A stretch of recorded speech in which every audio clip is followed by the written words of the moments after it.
또 오늘의 내용은 논문의 틀에 대한 내용입니다. 논문의 틀. 어떻게 하면 논문을 쓸 때 좀 덜 막막할 수 있을까? 그런 얘기. 제가 잠깐 화면 공유를 하겠습니다.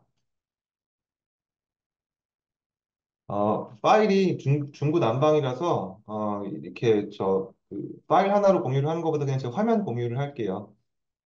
어, 잘 보이시죠? 잘 보이시나요? 네, 잘 보여요. 예, 예. 사실은 이것도 전체 화면으로 하면 좋은데, 말씀드릴 것처럼 이게 파일이 좀 중구난방이라서 그냥 이 상태로 보여드리도록 하겠습니다. 논문의 틀이 무슨 얘기냐면요. 이런 거예요. 우리가, 제 영상을 보신 분은 아시겠지만, 펠로우 선생님한테 무슨 주제를 가지고 논문을 한번 써봐라, 이렇게 얘기할 때, 제일 많이 보는 것 중에 하나가 뭐냐면, 이제 논문에 대해서 특별히 관심이 없었던 fellow 가 전공의 때 헌신해서 열심히 일하다가 이제 펠로우가 되고, 마음속으로 막연하게 교수를 해야겠다는 생각은 있어서, 이제, 논문 주제를 받긴 받았어요. 그런데 이거 한번 써봐라. 그러면 어떻게 하고 있냐면, 이렇게 MS 워드 문서위를 켜놓고 커서 깜빡이는 걸 보고 있습니다. 근데 참 불쌍해요. 이렇게 보고 있으면 이런 경우를 많이 제가 농담하는 게 아니라 직접 본 적이 몇 번 있어요. 그런데 이렇게 해서는 절대 못 써요. 절대 못 써요. 그래서 제가 오늘 강의에서 할 얘기는 MS 워드 문서위를 안 하는 방법에 대한 얘기를 할 겁니다. 연구의 단계는 여러분 잘 아시겠지만 주제를 선정하고 레퍼런스 찾고 설계를 하고 자료 수집 및 통계를 하고 그다음에 서미션을 내는 것까지가 우리가 기초적인 단계에 해당합니다.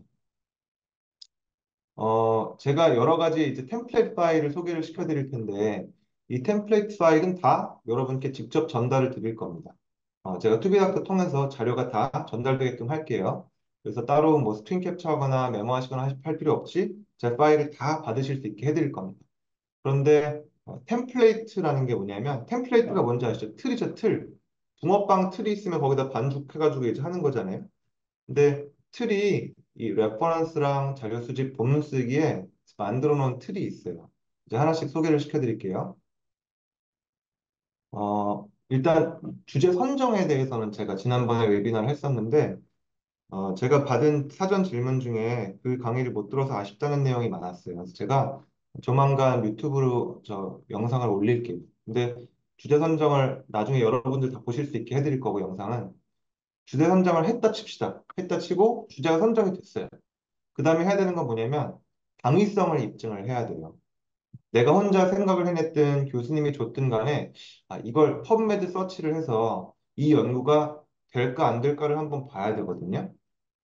근데 그러려면 레퍼런스를 쭉 이제 검색을 하는 거예요. 검색을 해서 정리를 하는 건데 여러 가지 방법들을 많이 써요. 그냥 뭐 레퍼런스를 찾아서 다운을 받으면 그 PDF 제목에다가 뭐 이제 핵심 내용을 제목으로 하는 사람을 쓰는 걸 본 적도 있고 근데 제일 좋은 방법은 이거예요.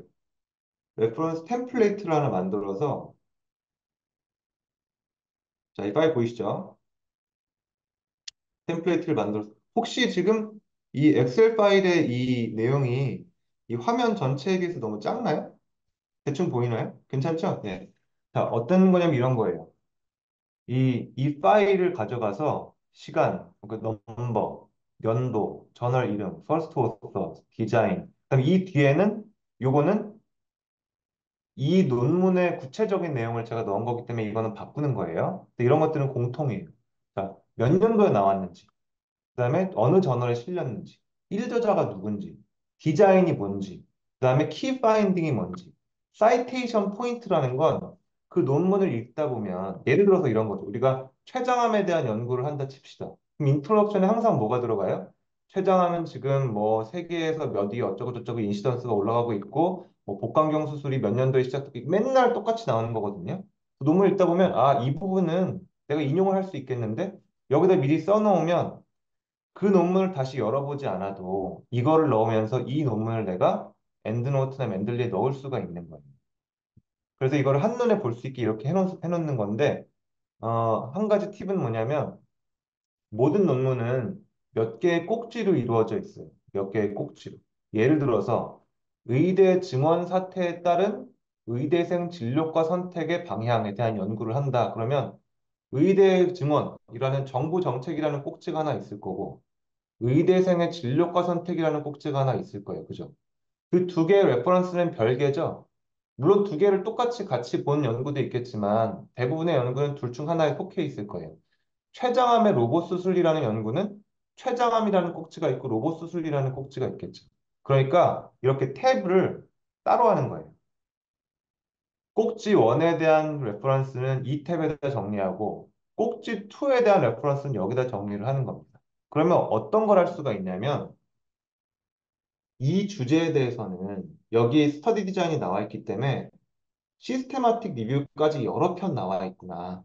그리고 마지막 연구가 작년에 나왔구나. 따라서 내가 지금 시스테마틱 리뷰를 할 거 아니면 억셉트 되긴 힘들겠네. 이거를 한눈에 볼 수가 있어요. 거꾸로 이 연구는 프로스펙티브 스터디가 한 번도 나온 적이 없구나. 그런데 올해 말까지 레트로스펙티브는 계속 나오고 있구나. 그 얘기는 뭐예요? 내가 프로스펙티브를 지금 하면 무조건 억셉트가 된다는 얘기예요.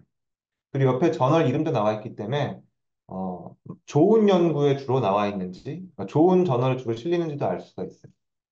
이런 저 대상자 수도 중요한 비교 대상이 되겠죠? 지금까지 한 연구들은 다 대상자 수가 2만 5천 명이에요, 다. 나는 지금 250명으로 하려고 그래. 그러면 안 되는 거지. 거꾸로 다 50명, 40명인데 나한테 지금 2천 명의 데이터가 있으면 빨리 써야 되는 거죠. 그렇기 때문에 레퍼런스를 이런 식으로 한눈에 볼 수 있게 정리하는 걸 추천을 해드립니다. 이게 첫 번째예요. 자, 그러면 레퍼런스를 정리를 했어요. 정리를 했어요. 그래서 교수님한테 전화를, 교수님, 저 봤는데요. 무조건 됩니다. 진행합시다. 그래서 교수님이, 그래, 해보자. 그 다음에 스터디 디자인을 했어요. 뭐, 프로스펙티브를 할 건지, 레트로스펙티브를 할 건지 어쩌고저쩌고 다 정하셨어요. 그 다음에 뭘 하냐면, 자료 수집 및 통계가 그 다음이에요. 이게 연구 단계에 있어서 가장 불행한 가장 불행한 단계죠. 이제 부부 생활로 따지면 첫째 아기 태어난 직후 그때 이제 이혼의 위기를 많이 겪거든요. 저도 그랬고 근데 이제 그게 최악이라고 생각을 했는데 더 최악은 둘째 태어난 직후가 대박이지. 이제 왜냐면 첫째도 어리고 또 어쨌든 이때가 힘들어요. 이때 쓸 수 있는 이 템플레이트는 뭐가 있냐? 이겁니다. CRF 템플레이트. 이게 뭐냐면 결국에는 어떤 연구를 한다 쳤을 때 예를 들어서 우리가 췌장암 항암 치료에 대한 연구를 한다 칩시다. 그러면 이전에는 무조건 수술을 먼저 했어요. 근데 나는 항암 치료가 먼저 하는 것도 괜찮을 것 같아. 그러면 두 군이 있을 거 아니에요? 어떤 사정으로 인해서 그랬는지는 모르지만 먼저 수술한 군, 그다음에 항암 치료를 먼저 한 군이 있을 거 아니에요. 이걸 비교해서 생존율을 보려고 그래요. 그러면 결국에는 내가 어떻게 자료를 처음에 만들고 어떻게 제시할지가 관건인 거거든요. 근데 교수님이 CRF 한번 만들어 봐라. CRF를 하면 뭐냐면 결국은 우리가 데이터 컬렉션을 할 때 그 틀이 되는 초기 파일이에요. 초기 파일. 그래서 우리가 IRB에다가 각 병원의 윤리위원회에다가 우리 한번 이 연구 해볼래 하고 낼 때 이 CRF의 초기 파일, 다 빈칸으로 되어 있는 초기 파일을 내게끔 돼 있어요. 너희들이 이런 파라미터를 가지고 자료를 수집하는 걸 우리가 승인을 해줄게 라고 하면 그때부터 수집을 하는 거예요. 이해가죠? 그러면 이거를 처음에 할 때 아까 MS 워드 문서 1을 본 것처럼 엑셀 파일 새 걸로 출발하면 너무 힘들어요. 마음이 너무 힘들어요. 근데 사실은 선생님들은 다 과가 다르실 텐데 앞으로 나중에 하실 과가 제가 하는 연구는 대충 이래요. 뭐 폴피리녹스를 했는지 어쩌고 저쩌고 뭐 무슨 EBL 수술 중에 실혈량이 얼마인지 쭉. 근데 피부과 선생님의 연구는 다를 거고 안과 선생님, 정형외과 선생님 다 다르겠죠. 근데 그 선생님들의 연구는 대충 비슷해요. 그 안에서는.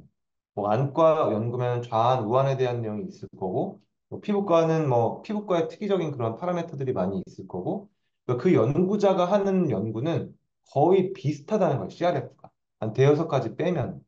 그렇기 때문에 자기만의 틀을 만들어 놓는 게 중요해요. 그래서 이 틀을 보면 크게 데모그래픽 데이터. 데모그래픽 데이터라 하면 우리가 관심 있는 여건 빼고 에이지라든지 섹스라든지 BMI라든지 공통적으로 보는 데모그래픽 데이터가 있을 거고 저는 수술하는 사람이니까 오퍼레이티브 데이터. 수술이 어땠는지, 패솔로지가 어땠는지, TNM 스테이지가 어땠는지, 뭐 포스트옵 데이터가 어땠는지, 롱텀 데이터가 어땠는지, 생존율이 어땠는지. 그래서 이런 틀을 만들어 놓으면 매번 만드는 게 아니라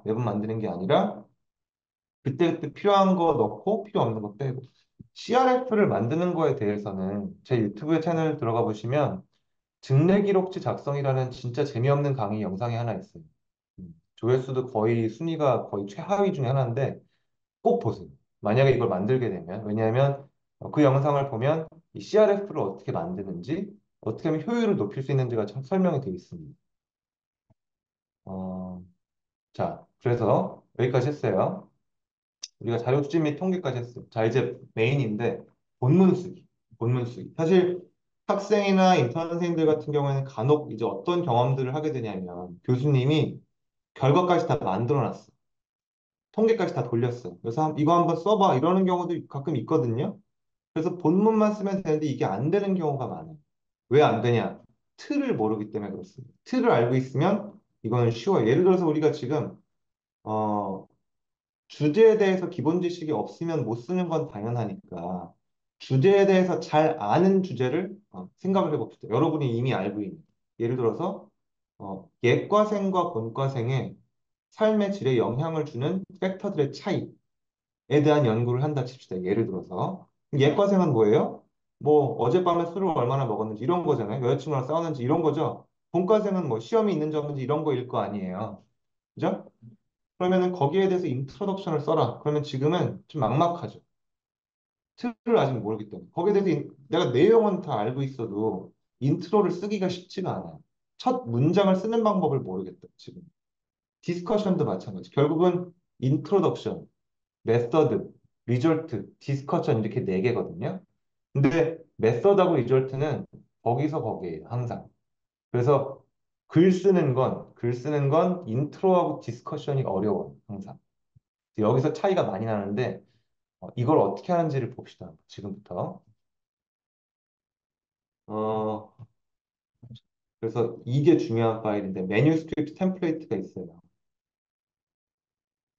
내가 생각하기에도 진짜 너무너무 잘 만든 그리고 여기저기서 지금 많이 쓰고 있습니다. 이게 하는 역할은 뭐냐면 우리가 예를 들어서 선생님들이 교수님한테 주제를 받았어요. 그래서 지금 보이는 성함 중에 예를 들어서 박현민 선생님, 경희대 박현민 선생님이 교수가 예를 들어서 카디올로지 펠로우 1년 차가 됐어요. 카디올로지 1년 차. 교수님이 경희대 카디오 교수님이 현민아 너 이거 가지고 한번 써봐라 주제를 줬어요. 그러면 그날부터 마음이 안 좋지. 난뭐 집에서도 바쁘고 막 맨날 환자 새벽에 나와서 보고 PCI 한다고 막 새벽에 콜 받고 나가고 그러는데 주제를 주고 제목만 주고 해보라 그러니까. 그래서 MS 워드 문서 1, 2라는 사태가 생기는 건데 이 파일이 있으면 어떻게 한다냐면 이 파일은 뭐냐면 어떤 논문을 쓸 수 있는 틀이 만들어져 있는 파일이에요. 워드 파일. 그러면 어떻게 하냐면 첫날에 어떻게 하냐면 이 제목을 바꿔요. 뭐, 글쎄, 카디오 뭐 하나? PCI, 뭐, 인터벌 어널리시스 어쩌고저쩌고 했다 칩시다.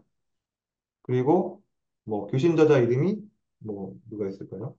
뭐 이준서, 박현민, 이준서. 근데 사실 선생님들의 성함은 똑같고 교신 저자의 이름도 거의 비슷해요. 그죠? 그래서 여기는 거의 똑같아요. 거의 똑같아요. 그래서 이 파일을 만들어 놓고 다른 이름으로 저장해서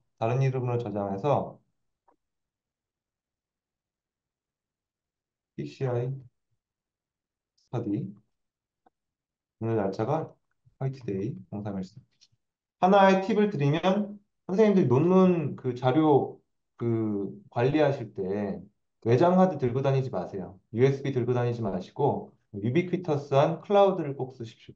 드랍박스를 쓰든 구글 드라이브를 쓰든 믿기지 않지만 USB 들고 다니다 잃어버린 사람들이 아직도 있어요. 그런 짓 하지 마시고 그리고 우리가 지금 오늘 3월 14일이죠. 3월 14일 오늘 연구를 열심히 했어요. 내일 아침에 또 이거를 또 볼 때 이 똑같은 파일을 열어서 하지 마시고 이 파일을 열어서 3월 15일이라고 파일 이름을 바꿔서 다른 이름으로 저장을 하세요. 그렇게 해서 매일 그날의 파일을 새로 만드세요. 왜냐하면 논문을 쓰다 보면 3일 전, 일주일 전 파일을 보고 싶을 때가 분명히 오거든요. 자, 그러면 이렇게 PCI 인터벌 애널리시스하고 내 이름, 교신자자 이름하고 디파트먼트를 써놓으면 여기까지 하고 끄고 그냥 뭐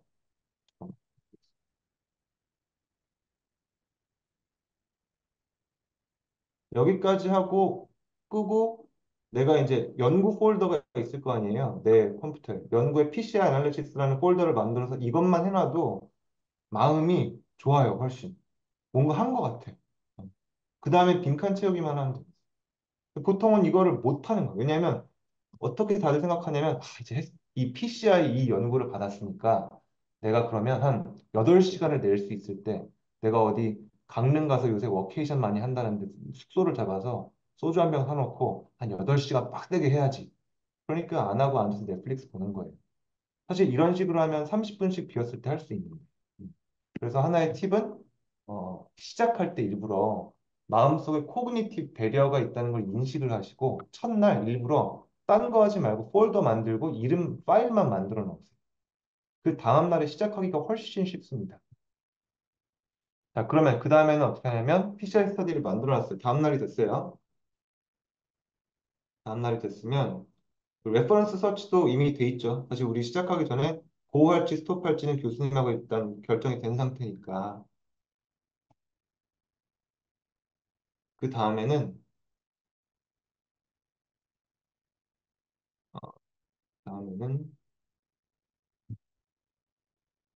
이제 초록을 써야 돼. 초록. 러닝 타이틀은 뭐냐면 뭐 이제 긴 연구 제목이 보통은 있는데 이거를 짧게 요약하는 거예요. 한마디로.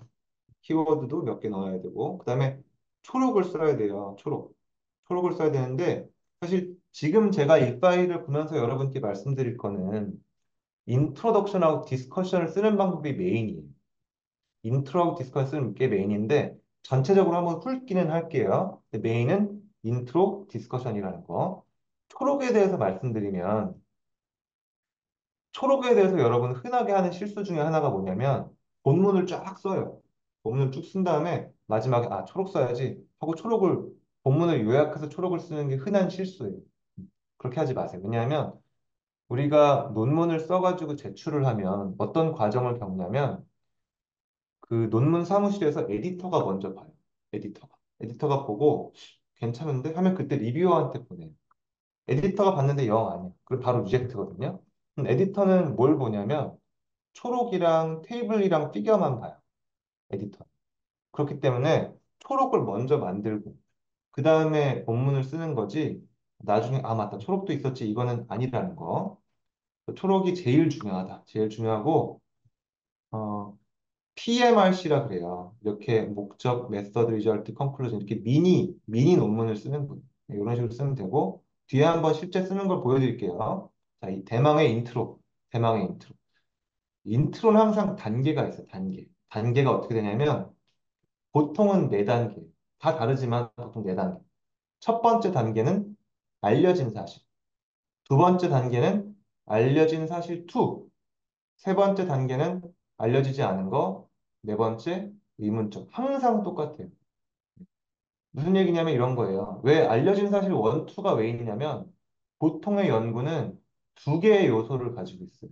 제가 이전 강의 때 했던 얘기가 의학 연구라는 건 어떤 치료나 중재가 어떤 질병을 호전시키는지 어떤 위험 요인이나 노출이 어떤 질병을 나쁘게 하는지를 보는 거라고 했잖아요. 인과관계가 연구라고 했죠.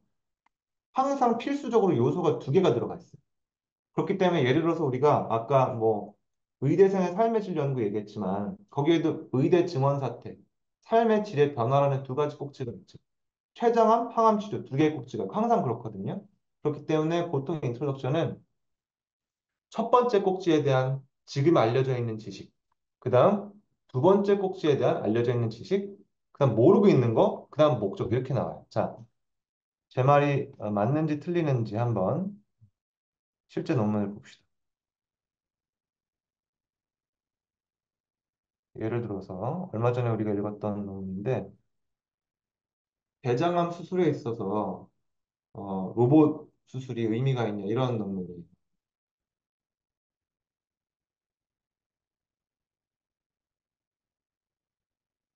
인트로를 봅시다. 어쩌고 저쩌고 어쩌고 저쩌고 대장암에 있어서 수술이 중요한 치료다.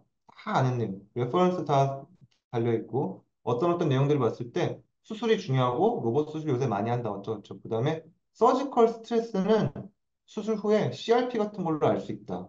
그런 얘기예요. 1단계, 2단계. 그 다음에, 하고 있는 얘기가, 그런데, 미니멀리 인베이시브 서저리의 지금 이 상황에서 로봇이 서지컬 스트레스에 대해서 갖고 있는 영향은 우리가 아직 모른다. 그래서 우리가 이 연구에서는 해보려고 했다. 1, 2, 3, 4가 들어있는 것. 대장암의 수술에 대한 알려진 지식, 서지컬 스트레스에 대해서 알려진 지식, 콜로렉탈 캔서 로봇 서저리에 대해서 아직 모른다. 그렇기 때문에 우리가 했다. 이렇게 4단계를 가는 거. 하나만 더 볼게요. 작년에 제가 썼던 논문인데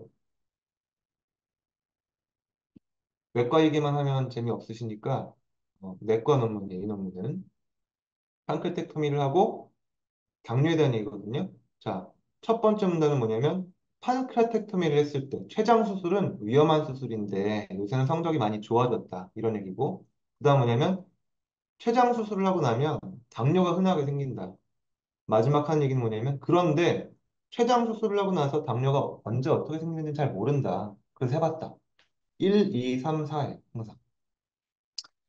어, 근데 직접 보고 있을 때는 이 내용들이 전달이 되고 있는지 아닌지가 약간 감이 오는데 지금은 전혀 감이 안 오네요. 제가 하는 얘기가 전달이 되나요? 알겠죠? 알겠죠? 오케이. 자, 그래서 인트로덕션은 항상 4단계고 여기에 맞춰서 하면 된다. 그러면 우리 아까 저 예과생과 본과생의 삶의 질에 영향을 미치는 인자 차이 아까 인트로덕션 쓰기 어려웠죠. 근데 지금 생각해 봅시다. 어떻게 시작하냐면 의대 커리큘럼은 예과 2년과 본과 4년으로 나뉘어져 있죠. 예과는 흔히 의사 인생에서 가장 방탕하고 타락한 시기로 인식이 된다. 첫 번째 문단을 쓰면 돼요. 두 번째 문단은 요새 들어서 의사들의 삶의 질에 대한 관심이 높아졌다. 그래서 우리는 예과생과 본과생을 하지만 예과생과 본과생의 삶의 질 차이는 알려진 바가 없다. 그래서 우리는 200명의 의대생을 대상 어쩌고저쩌고 그렇게 하면 인트로덕션이 끝나는 거예요. 거기에 살만 붙이면 됩니다. 이게 기본적인 틀이 됩니다. 아시겠죠? 자, 머트리얼과 메서드는 정말 빈칸 채우기. 그냥 항상 똑같아요.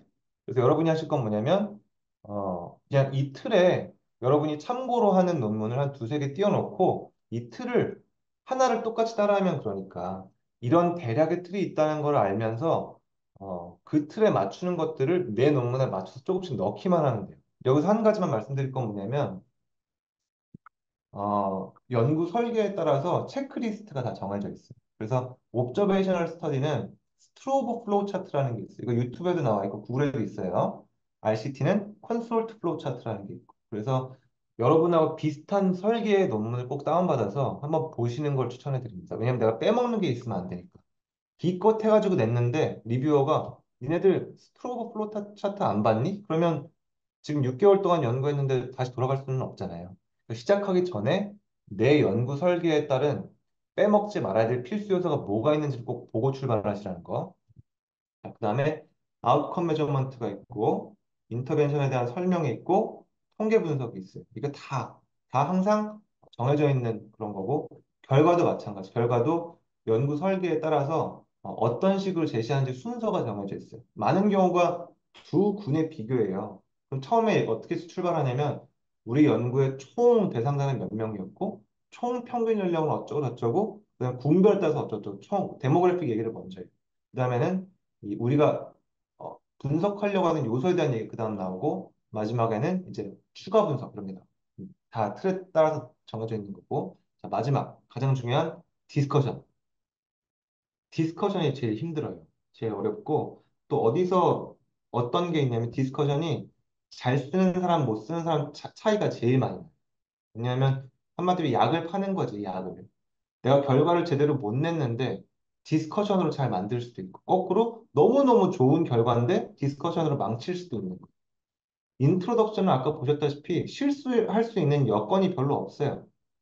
왜냐하면 정해져 있거든요. 그리고 인트로덕션의 특징은 내 결과가 나오기 전에 쓸 수 있어요. 우리는 이런 연구 해볼래 이 얘기잖아요. 이 디스커션은 뭐예요? 내 연구의 결과가 나와야 쓸 수 있어요. 가장 어떻게 보면 중요하고 그 논문을 정말 제대로 할 수 있는 자 어떤 요소들이 있나 봅시다. 첫 번째는 뭐 방법은 여러 가지인데 대부분의 이렇다 얘기를 하는 거예요. 첫 번째는 결과를 요약하는 걸로 출발해. 결과를 요약. 이 연구에서 우리는 이러이러하다는 걸 봤다. 근데 이렇게 시작하기도 해요. 결국은 결과 요약이긴 한데 시작할 때 이 연구에서 결과가 어쩌고 이렇게 하는 것보다 이 연구는 어떤 첫 연구였어. 내지는 이 주제에 대해서 첫 연구는 아니었지만 첫 RCT였어. 이렇게 의미를 언급을 하고 출발을 하기도 해요. 근데 이게 첫 문단을 쓰기에 제일 좋은 방법이라는 거. 그 다음에는 결과가 나올 수 있었던 이유. 췌장 절제술을 하고 나서 당뇨가 올라갔던 이유는 엔도크라인 셀의 부피가 줄었기 때문이라고 생각이 된다. 로봇 수술 후에 서지컬 스트레스가 낮았던 이유는 복벽 스트레스가 적었기 때문에 생각이 된다. 이런 식으로 결과를 설명을 하는 거예요. 첫 번째 단락에서는 결과를 요약했다면 두 번째는 그 결과를 설명을 하는 거지. 본과생은 술에 대해서 수치가 많지 않았던 이유는 시험이 많았기 때문이라고 생각이 된다. 이렇게 기전을 설명을 하는 거죠. 왜냐하면 데이터에서 설명이 되지는 않으니까. 자, 그 다음은 결과 중 추가 코멘트 할 부분. 뭐 흥미로운 결과, 예상 밖의 결과, 생각보다 본과생들도 술을 많이 먹더라. 뭐 이런 얘기. 그 다음에 마지막에 항상 붙는 거는 이 연구의 강점과 단점. 여기서도 이제 차이가 많이 나요. 실력에 따라서. 왜냐하면 리미테이션을 항상 쓴다는 건 다들 알아요. 리미테이션. 그런데 마치 우리 집 파는 복덕방 아줌마처럼 리미테이션도 잘 말하면 스트렝스가 될 수 있는 거. 여기서 차이가 많이 나고 리미테이션만 얘기하는 주제 논문들도 많지만 스트렝스를 같이 얘기하면 훨씬 도움이 됩니다. 이 연구는 이러이러해서 좋았고 단점도 뭐가 있었다. 이게 좋은 거잖아요. 맨 마지막에 항상 결론인데 중요한 결론은 뭐냐면 흔히 하는 실수가 결론을 한 단락으로 써버리는 거. 그거는 비추예요, 비추. 결론은 간결해야 돼요. 반면에 너무 강력하면 안 돼요. 당신이 지금 비트코인을 사면 부자가 될 것이다. 이렇게 하면 리뷰어가 너 확실해? 무슨 근거로 네가 그렇게 얘기를 그게 아니라 지금은 S&P 500에 투자하는 것보다 비트코인 투자가 나을 가능성이 있다. 그러면 그거는 공격을 안 받지. 알겠죠? 그러니까 간결하면서도 동시에 너무 단정적이면 안 된다. 그렇게 해서 마지막에 레퍼런스 리스트가 들어갑니다. 자, 이제 많은 얘기를 했는데 마지막으로 지금 시간이 지났는데 사실 3분 만에 제가 예를 하나만 들어볼게요. 예전에 했던 강의에서 썼던 건데 어, 그 주제에 대한 배경 지식이 없으면 논문의 틀을 알 수가 없어서 이런 그 모두가 배경 지식이 있는 주제를 한번 생각을 해봤어요. 라면을 맛있게 끓이는 법. 근데 우리가 라면을 들었다 놨다 하면 그걸 에어 샤워라고 하잖아요. 과연 더 쫄깃해지는가 이런 거예요. 그러면 어, 우리의 이 연구의 기본 구성은 라면의 쫄깃함이 결과죠. 나의 가설은 들었다 놨다 하면 더 쫄깃해질 거다. 이게 가설이에요. 그러면 프로스펙티브 코드 이거 바꿨는데 이렇게 했다 칩시다. 그러면 논문을 쓸 때 어떤 식으로 쓰게 되냐? 아까 얘기했던 인트로덕션과 디스커션 위주로 본다면 고생한다 진짜 가르친다 그죠? 자 이렇게 에어 샤워링 언 어쩌고 쭉 쓰고 인트로덕션에서는 그 뭐 앱스트랙트 쭉 쓰고 한글로 그냥 썼어요. 인트로덕션. 자, 우리가 라면이 하나의 꼭지고 에어 샤워가 하나의 꼭지예요. 그죠? 첫 번째는 라면에 대해서 우리가 알고 있는 내용. 어쩌고 저쩌고. 그다음 두 번째. 조리 방법에 대해서 우리가 알고 있는 내용. 그다음은 뭐냐면 마지막은 에어 샤워하면 쫄깃해진다는 내용이 있는데 효과가 없다는 사람도 많다. 아직 모른다. 마지막은 과학적으로 입증하고 어쩌고 저쩌고. 1, 2, 3, 4 우리 아까 봤죠? 거기 따라 쓰는 거 이렇게. 그다음에 메서드 쭉 나오고 그 리절트를 봤더니 이렇게 나왔어요. 예를 들어서 스트로브 플로우 차트라는 거는 뭐냐면 우리가 내 마음대로 뺀 사람이 없게끔 포함한 사람, 그 다음에 왜 제외했는지 원인을 설명하고 분석을 한 사람을 쭉 한눈에 볼 수 있게 하는 게 스트로브 플로우 차트. 이렇게 했고, 그 다음에 베이스라인엔 차이가 없었고, 아웃컴이 이랬다. 너네 탄력이 더 올라갔어요. 에어샤워 효과가 있네? 근데 쫄깃한 것뿐만이 아니라 만족도가 좋아졌어, 했더니. 심지어 재방문율도 올라갔어. 예를 들어서. 여기에 대해서 쓴다. 그러면 디스커션은 아까 뭐라고 했죠? 첫 번째 단락은 결과 요약이라고 했죠. 결과 요약. 이랬다. 좋았다. 생각보다 좋았다. 그 다음은 기전. 우리는 뭐 면발을 어쩌고 건조했을 때 어쩌고 기전. 그 다음은 다른 연구와의 어떤 합치가 되는지, 대치가 되는지, 내 연구의 어떤 흥미로운 부분이 어땠는지, 고 썼고, 주목할 부분. 그다음에 마지막은, 어, 빼먹었네. 리미테이션하고 스트렝스 쓰면 좋다 그랬죠? 이 연구의 리미테이션은 뭐 어쩌고저쩌고 쓰고, 강점 쓰고, 마지막에 컨클루전은 이렇게 쓰고. 이런 식으로 하면 완료를 할 수가 있고 마지막 하나 팁만 드리면 여러분 이걸 보면서 유준석 교수가 진짜 할 일이 없구나 이 생각이 드시죠? 이 짓을 하고 있었어? 근데 좋은 팁은 뭐냐면 자 이런 식으로 GPT에 시키는 거예요. 당신은 라면을 맛있게 끓이는 방법에 대한 연구자다. 인터넷을 쓸 건데 써줘요. 그대로 갖다 붙이면 되는 거지. 마찬가지 디스커션도 마찬가지. 단 뭐가 있냐면 AI 할루시네이션이라는 그런 개념이 있어요. 이, 이 레퍼런스가 아예 없는 허구의 레퍼런스일 수가 있습니다. 그렇기 때문에 초안을 할 땐 이렇게 하되 레퍼런스는 직접 찾으세요. 그리고 그 레퍼런스를 파일을 올려서 GPT한테 너 이거 인용해서 써 이것도 가능해요. 근데 이런 식으로 했을 때 이걸 찾아보지 않고 그냥 내는 건 하지 마시라는 거. 자, 결론을 짓겠습니다. 쭉 논문의 틀을 보여드렸는데 제가 지금 말씀드린 것들을 바탕으로 뭘 하셔야 되냐면 내가 논문을 처음 받았을 때 여러 개의 틀을 가지고 출발을 하셔야 되고, 제가 지금 보여드리는 거는 실제 사용되는 틀의 일부분일 뿐이에요. 제가 틀을 더 만들면 저는 계속 공유를 하겠지만, 여러분이 하면서 여러분만의 틀이 계속 생길 거예요. 그거를 할 때마다 처음부터 다 1, 2, 3, 4 다 하지 마시고, 매번 틀을 계속 만들어서 하나의 연구에 들어가는 로딩을 계속 줄이시면 좋겠어요. 이상입니다. 감사합니다.